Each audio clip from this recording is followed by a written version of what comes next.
We're building a 6x6 Ford Ranger, and we've been getting a lot of questions. A lot of folks are wondering, how am I going to power the rearmost axle? Well, I intend to have a second transfer case mounted behind the original, flipped around, which would then send two outputs coming to the rear. On the forwardmost axle, right about here, I'm going to have a carrier bearing. So we're going to have a drive shaft to a carrier bearing, and then from carrier bearing to the rearmost axle. For our original axle, we are going to have to shorten that up since we're adding in a transfer case, and that will be a manual transfer case, so I can swap it on the fly. In the future, we plan on swapping in manual locking hubs to the front, so this vehicle can be fully two-wheel drive. Thus, we're saving a little bit more on gas mileage since we added a second axle in the rear.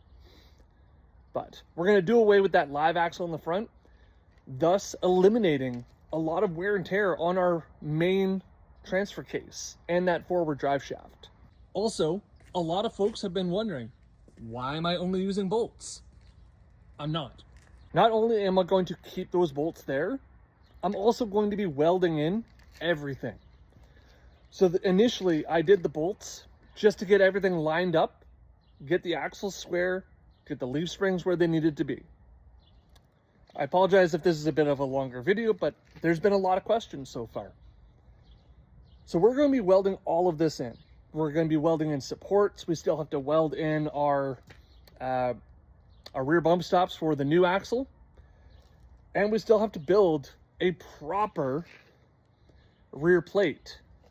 What's going to replace that temporary brace is going to be a full hitch that's welded and has a winch plate.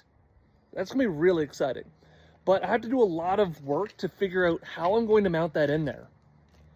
So make sure you stick around because this is just getting even better as we go.